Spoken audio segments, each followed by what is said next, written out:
Le FPH, c'est un fonds participatif dédié aux habitants qui est porté par la région et la ville. C'est l'objectif d'aider les gens sur des petites actions de proximité qui fait du lien social, de rencontrer ses voisins, des animations, etc. Et pouvoir faire du lien social sur son quartier. Donc concrètement, il faut être 3 ou une petite association. Il y a un petit dossier à remplir avec quelques lignes, 3 à 4 pages où on précise pourquoi, comment, à quelle date, quel montant. Alors le maximum c'est 1 000 €. Et après on est invité à une commission où il y a des anciens porteurs qui disent bah ça va, ou il y a amélioré ça, faites attention à ça. Et si c'est accepté, quelques jours après on a un chèque et on peut démarrer l'action très rapidement en quelques mots. L'idée c'est de montrer ce qui se passe au niveau du FPH, de montrer que c'est des dossiers, des actions accessibles à tous et de valoriser ce que font les porteurs de projets. Donc quelques exemples d'actions un peu emblématiques par des porteurs de projets, donc associatifs, habitants, très simples, beaucoup plus élaborés. L'idée c'est de dire que tout est possible dans la mesure où il y a quelques acteurs, quelques personnes qui ont envie de faire des choses ensemble et de rendre compte comment c'est possible.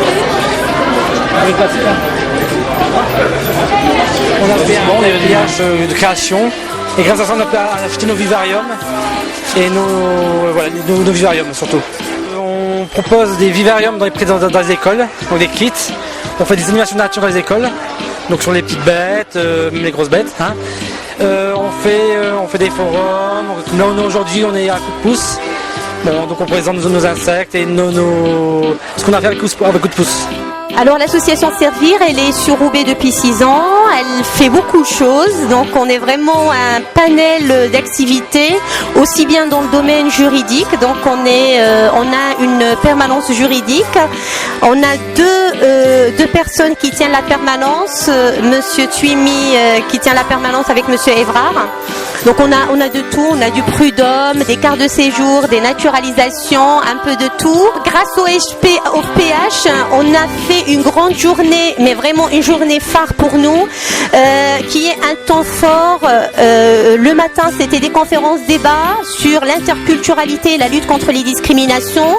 Le midi, c'était un couscous fait maison avec les adhérentes en participation, avec tout le monde qui a vraiment participé à cette journée.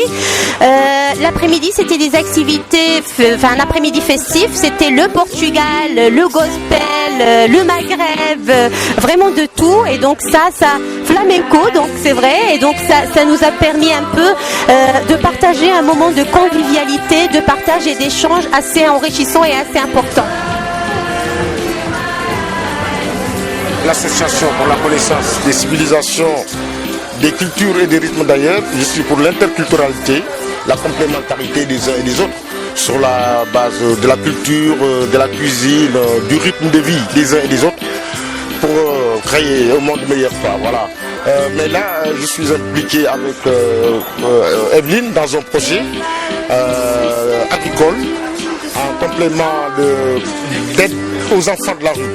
Les aider, c'est bien, mais leur faire des activités sur la base de l'agriculture ou des activités qui peuvent leur permettre de se développer sans attendre seulement de l'aide, c'est mieux. Le PH nous a aidés, parce que lors du week-end interculturel, on a eu quand même à mettre ensemble plusieurs associations d'origines différentes, d'objets différents, pour que les gens soient sensibles toujours les uns les autres par rapport au projet des uns des autres sur une base de solidarité, et on a eu à bénéficier du PH.